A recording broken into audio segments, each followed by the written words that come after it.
바로가 아주 가까이 이스라엘 족속에게 접근했습니다.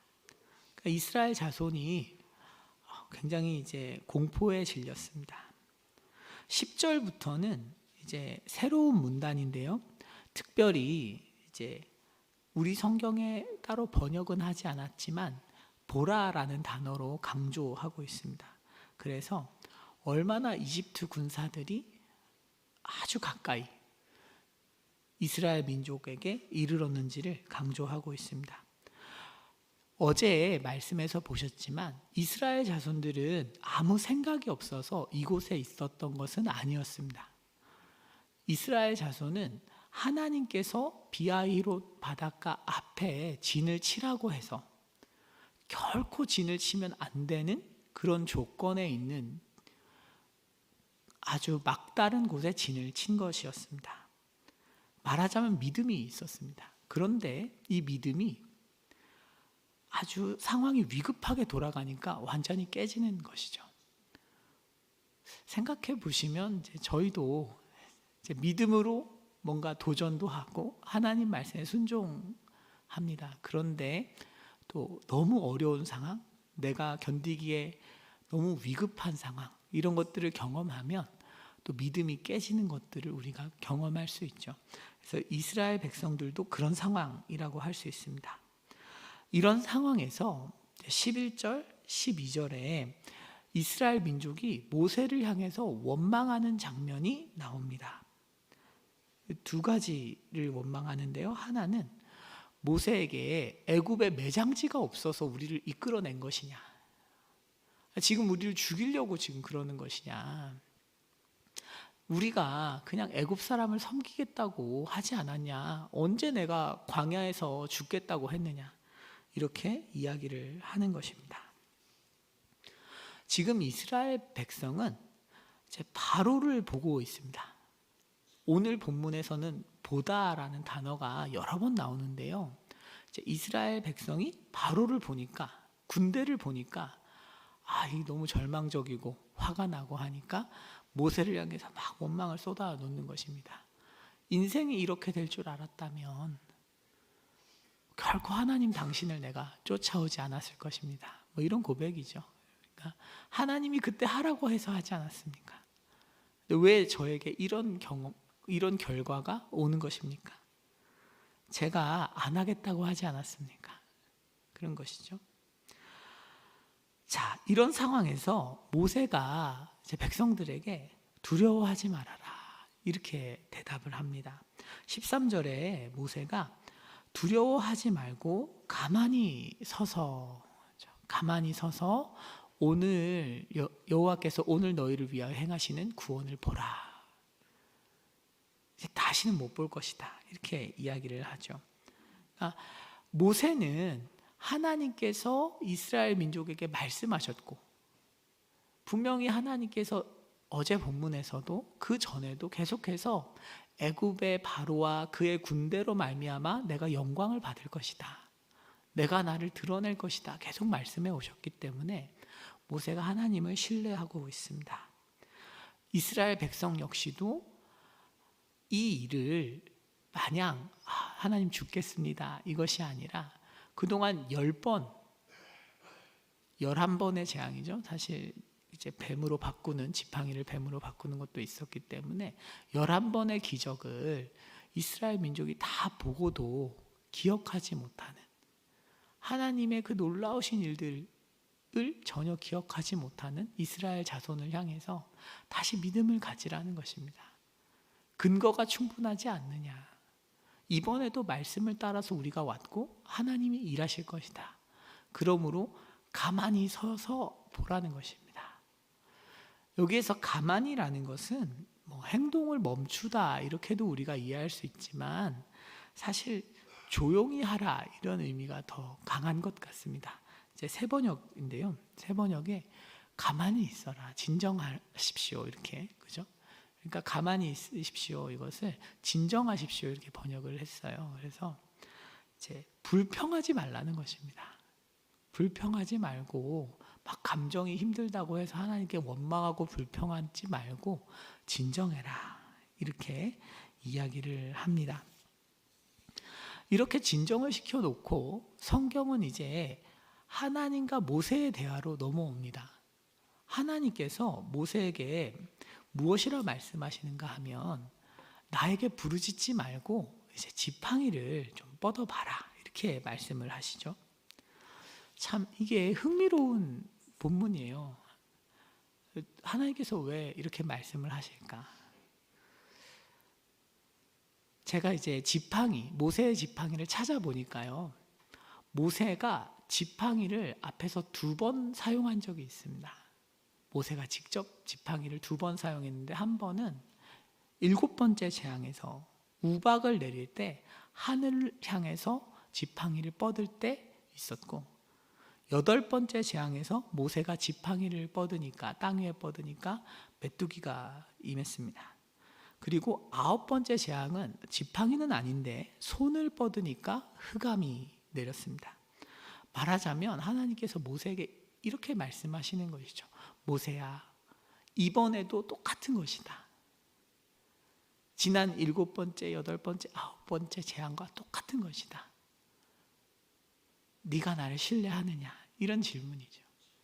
네가 나를 신뢰한다면 7번째, 8번째, 9번째 재앙에서 지팡이를 뻗었던 것처럼 손을 뻗었던 것처럼 오늘도 바다 위에 손을 뻗어라 라고 이렇게 말씀을 하시는 것이죠.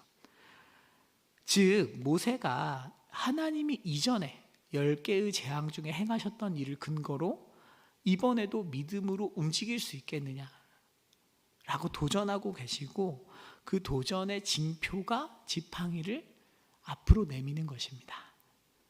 모세가 그렇게 하는 것이죠. 모세는 이전에 일하신 하나님께서 이번에도 일하실 것이라는 그 믿음을 선보이고 있습니다.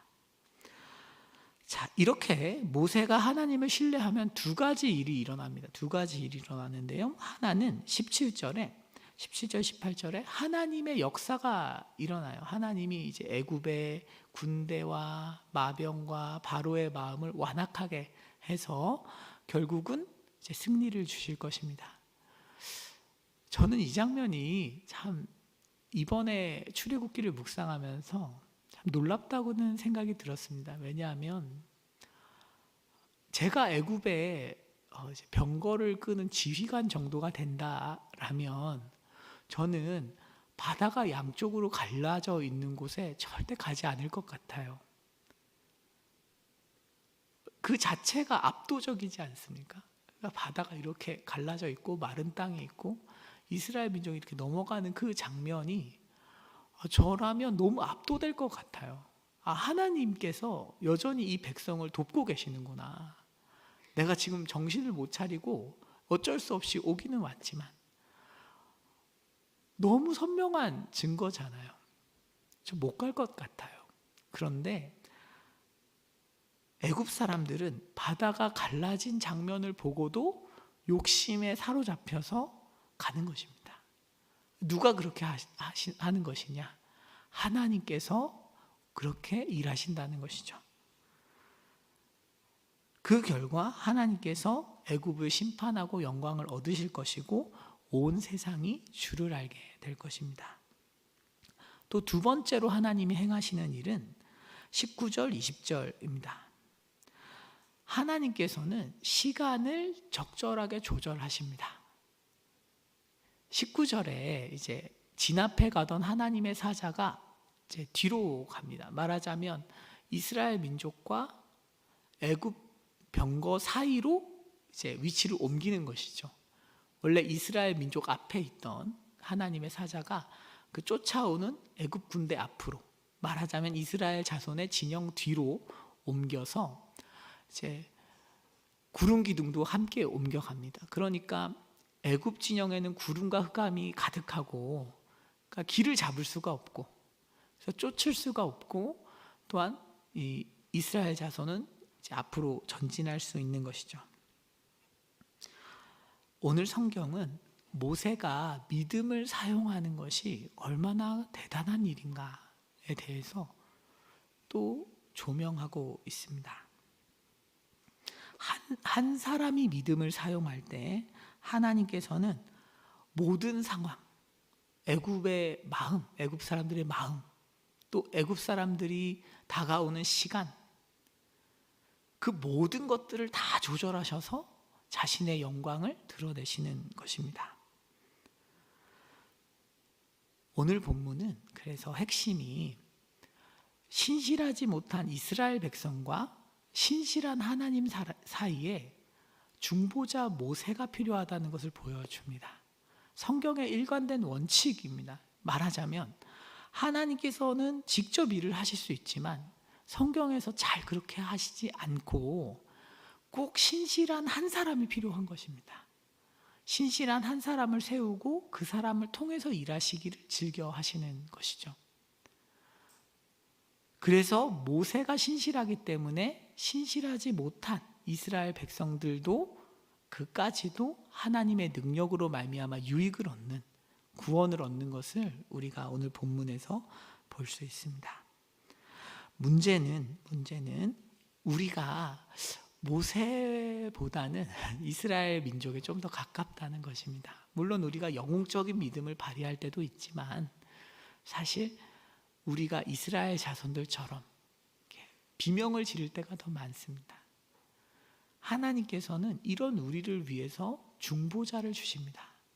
우리에게 믿음을 기대하고 우리의 신실함을 기대하면 하나님은 일하실 수가 일에 많이 제한을 받으십니다.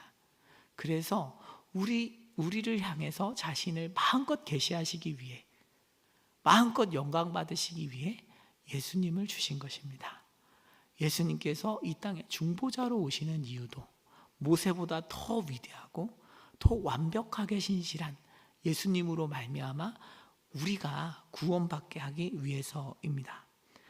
우리의 불평과 우리의 원망과 우리의 신실하지 못함에도 불구하고 우리 인생이 그래서 홍해를 건너갈 수 있는 것입니다. 누군가 우리가 모르는 곳에서 십자가를 지시고 완벽한 믿음을 보여주셨기 때문입니다. 사랑하는 성도 여러분, 그러므로 우리가 하나님께 완전하게 반응하지 못하고 때로는 외면해도 우리가 같이 홍해를 건넌다는 사실이 얼마나 놀랍습니까? 우리가 신실하지 못하고 하나님께 불평하고 원망했음에도 불구하고 하나님께서 우리가 감당할 수 없는 일들을 넘어가게 하시는 그런 경험들을 우리가 하지 않습니까? 그래서 하나님께서는 우리에게 이제는 또한 은혜 받은 사람으로서 믿음 있는 한 사람으로 반응하시기 역시 권면하시는 것입니다. 예수님의 믿음으로 말미암아 우리가 어려운 일들 넘어가는 것 맞고, 그런데 그렇기 때문에 하나님께서는 이제는 은혜 받은 사람으로서 다시 우리가 속한 직장과 가정과 여러 곳에서, 사업과 여러 곳에서 믿음 있는 한 사람이 되어서 그곳에 구원을 가져다 주는 그런 사람 되시기를 권면하는 것입니다. 이 시간에 그것을 놓고 기도하겠습니다.